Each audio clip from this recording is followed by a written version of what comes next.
Welcome to the Breakfast Leadership Show, where we interview global thought leaders on business, leadership, and life.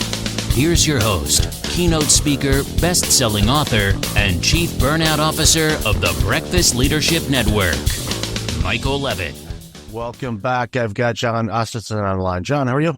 Hey, Michael, doing great. Yourself? Doing really, really well. Really been looking forward to this conversation for a bit because the work you do is pretty intriguing. I think pretty much all the listeners, but those that have that entrepreneurial itch are really going to find some value out of this. So why don't you share a little bit about you and the work you do, and then we'll jump into the conversation.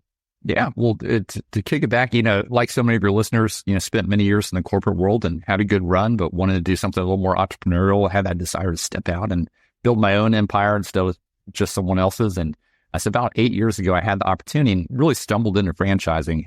Stepped in as president of ShelfGenie, which is a large franchise system all across North America, and ran the day-to-day operations, supporting all of our owners across North America.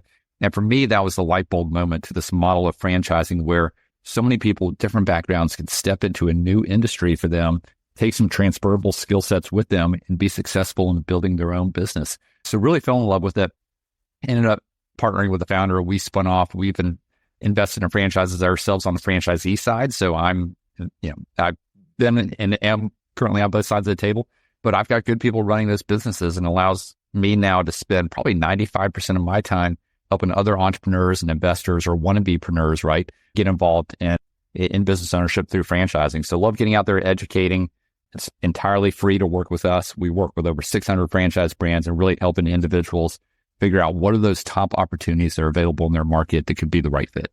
I love the work because so many people that want to be entrepreneurs are, trying to figure out, okay, what do I do? What do I launch? But if there's existing businesses that already exist, so pretty much the framework, here's the business. I don't want to call it business in a box. That demeans a lot of work that goes into it, but something like, here's something, it's a template that's easy to go. And there's so many different businesses that are in the franchise world that you can be a franchisee for. You just pick the ones that aren't heavily saturated in your area, and you jump into it, launch it. If you've got business sense, and most people that want to do this have at least some initial sense. And I think that's when, working with your team and all that, just kind of, roundabout way vet them and go, okay, is this right for you? Because it's not right for everybody. But as we talked in the pre-show a little bit, you don't have to be as heavily involved as you would think, because there's a lot of people think, oh, I'm going to be spending 800 hours a day at the place and all of that. And maybe in the beginning you might, but it depends on what you're launching. But thinking about the different organizations that are franchises, I can walk out my door and probably come across, 300 of them in a 10-minute walk. They're everywhere. Yeah, no, I think you hit on a couple of great points there. Franchising is not right for everyone. Some people are too entrepreneurial and want to put their thumbprints all over the business, but others say, hey, I love that. And I would humbly say, I believe it is the better path for most people into business ownership, at least that first go round, because you've got franchisor on the sidelines coaching you. You've got other franchisees across the nation that are living the same thing day in, day out. So you're exchanging best practices, learning from each other. You've got a playbook. That the product market fit is there because it's been successful in other markets. So it's all about going out and executing against that. Maybe you're getting supply chain benefits on the services side or the product side, buying in bulk. You get your marketing somewhat optimized early on because, again, they've launched the same business in other markets. So when they're running the marketing for you, there's just a lot of benefits. Even when you go to exit, oftentimes you get a higher multiple on that sale than you would otherwise. So, I call it a trifecta, a business ownership, but you're building a business that, is going to have cash flow. If you run it halfway decent, it's going to provide an exit value down the road. So you're building an asset. And then third, you get tax benefits that oftentimes people forget about. They compare their W-2 salary with business ownership. And, it takes work in the early days. You may not be making a ton of money, but you're also able to write off a ton of expenses. So from a net standpoint, there's some benefits there. And I've got all sorts of creative tax strategies around that. But you also hit on the industry side. I wrote a book called Non-Food Franchising, which I'm happy to share with all of your listeners. We'll pass out a free copy. We'll talk more about it later. But, I've got nothing against the food guys. We need them. We support them. But my humble belief is there are easier ways to make money in business ownership and through franchising in all these other industries that oftentimes people don't think about. Yeah, it's critical. There's, everybody kind of thinks franchise. I think they just naturally gravitate to, fast food restaurants and restaurant chains and all of that. And it's like, yeah, they're there. A good buddy of mine, his parents ran a construction company. They might still do. I think they're retired now, but I don't, they may still own the business. I'm not sure. I haven't talked to them about it lately, but, they, basically were contracted with one of the major fast food restaurants. I won't mention a name because they don't sponsor my show, but I'll give you a hint. Their logo is gold and it looks like an M. So I'll let you do deductive reasoning on that. But, they were contracted to build locations in the Chicagoland area. So, they had the system down. They had the template from McDonald's, on how to build them. And, they would literally have a plot of land. And next thing you know, boom, here's a McDonald's, as I just spoiled the name. Here's a McDonald's, right, within weeks, which is great for, a franchisee to be able to have something launched so quickly. Because as a business owner, when you launch a business, it takes time. It's not for majority of people, it's not an overnight thing. But, here's something where, it's something that's well established. And I think one of the big things too is name recognition. Okay. My organization, I launched it back in 2016. It took time to grab some attention and all of that. And now it's doing good. But, if you're a franchisee and you open up a well-known name brand, people already know somewhat what you're about before you even open the doors. And that is a huge, huge advantage for people that are just starting a business. Yeah, and I would say oftentimes people think the brand is a big benefit, like you're saying. I would say if you're in food, if you're in hotels, two areas that we don't focus as much energy on, then brand is extremely important. What's interesting is some of the categories our clients are getting involved in, things like home and property services. Think about insulation. Insulation is a $52 billion a year business in the U.S. Most people I talk to can't name a company within the insulation space. So I'd say brand in that case is probably less important. And some of these other attributes, what kind of support system are you getting? What's the technology stack? How do you differentiate in your lead generation from other clients? But I was kind of piggyback on that thought. Some of the things that people are getting into, and we're seeing more interest than we've ever seen before, it's categories like home and property services, non-sexy, cash flowing, understandable businesses that aren't trendy. They're not going out of style anytime. So it's things like insulation, gutters, flooring, dumpsters. But then people also have an interest in health and wellness. Everything from mental health to men's health to maybe a little bit of fitness. It's categories that people will always spend on regardless of the economy, somewhat recession resilient. So think about kids, pets, seniors. You're always going to spend on those categories, right? The things you care about. So I'd say that's the general theme that we're seeing out there right now. But with record levels of cash on the sideline, a lot of real estate investors are also coming our direction because they're saying, hey, there aren't that many good real estate deals to be had. Scarcity of inventory and such, just that they're jumping into franchising because it's another, tax advantaged alternative investment within their portfolios, how they see it.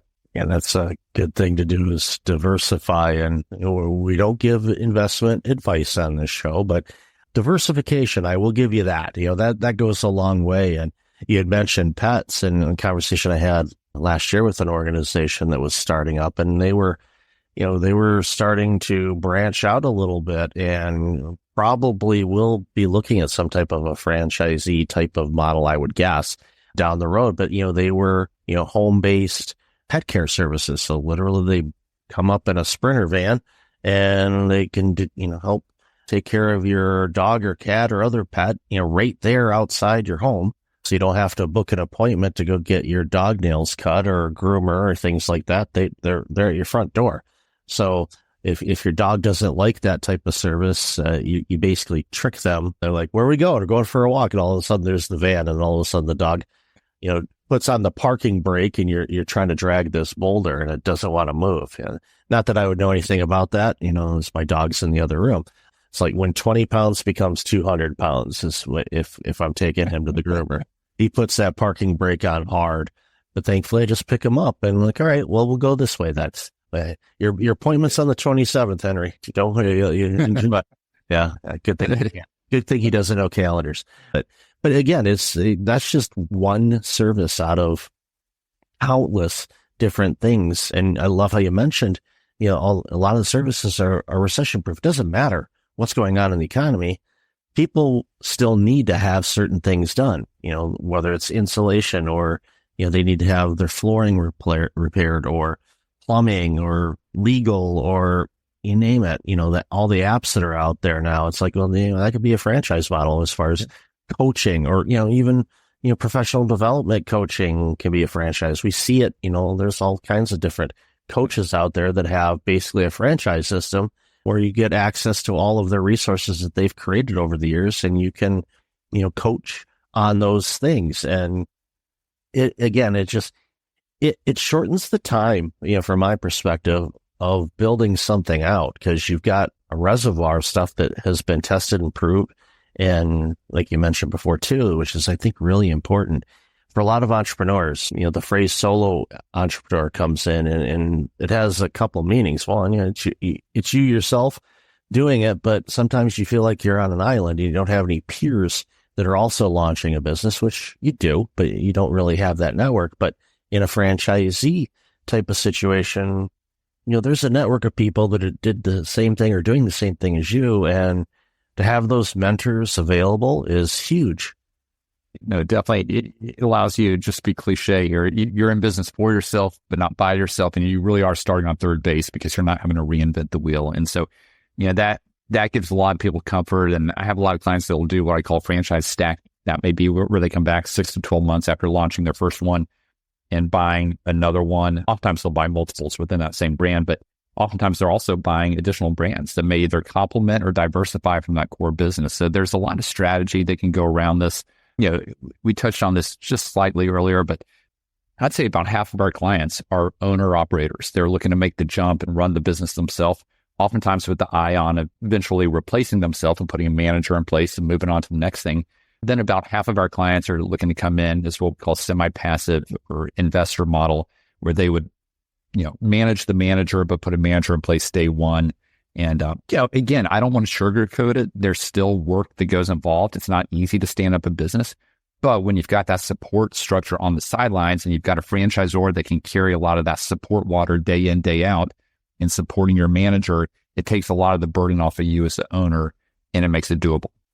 From the revenue standpoint, you're reinvested in the business to grow and eventually you get the ROI on it where you can look and go, well, I did this before, let's do it again. And then all of a sudden you have somebody that owns a bunch of locations or, as you said, diversify. Maybe they're in the home improvement space, but they've got the plumbing and heating and they also have the infrastructure or maybe even a construction build or whatever. They may have, a handful of different businesses that they're owners in, or maybe even co-owners. You can partner up with people too on this. And what that does is it just gives you a diversification. And as different tides of things happens, because sometimes, the home renovation, although it really hasn't had much of a drop off in recent years, it just seems like, okay, the homes are selling like crazy. Okay, the market's doing great. Okay, there's a lot of home renovations going on. Oh, the market's going down on the sales.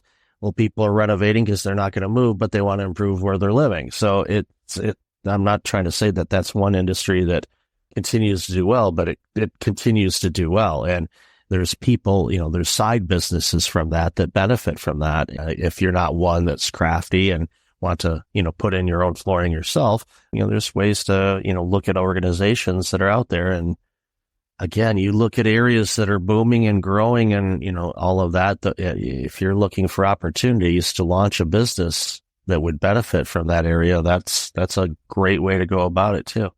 Yeah. And our biggest challenge right now is that good opportunities move incredibly fast in good markets. And so we're constantly working our relationships with the franchisors. I mean, I personally do more placements than anybody else in the country. And so it allows me firsthand visibility into not only what's resonating, but also in working my relationships with the franchisors to try to get my candidates bumped up in the pipeline to get first dibs on that territory. So that's kind of the dynamic that we're seeing at play right now. Oh yeah, definitely. In the South and the Southwest it has been booming. I know Atlanta's been crazy, even where they built the new ballpark for the Braves. And it was like, wait a minute, Turner Field's not that old. Why are they doing that? It was because, I think it was Georgia Tech that wanted the stadium. So they went, all right, we'll give us enough money. We'll go build a new one. And I was at that park, Trist, a couple of years ago. And it just the build around that area, because I used to have an aunt and uncle that lived in Georgia. So I was kind of familiar with that area and went into it. And I'm like, I don't recognize any of this. This is all brand new. And that's opportunity. So if you see an area that is growing or is having a revitalization, like downtown Detroit, for example, I'm originally from Michigan. The revitalization of downtown Detroit area is astonishing. I just never thought I would see it in my life, and I'm thrilled that it's happening. Again, opportunities there, and people are moving back downtown. That means they're going to need food, and they're going to need clothing stores. They're going to need things repaired. Also, just pay attention. I think that's the ultimate goal. And I definitely want to talk about the book in a moment, but pay attention where things are going. And there's many ways to do that. But if you see something in your area, it's like, oh, wow, there seems to be a resurgence there. Okay, what services do you think they'll need that aren't there now? There's an opportunity.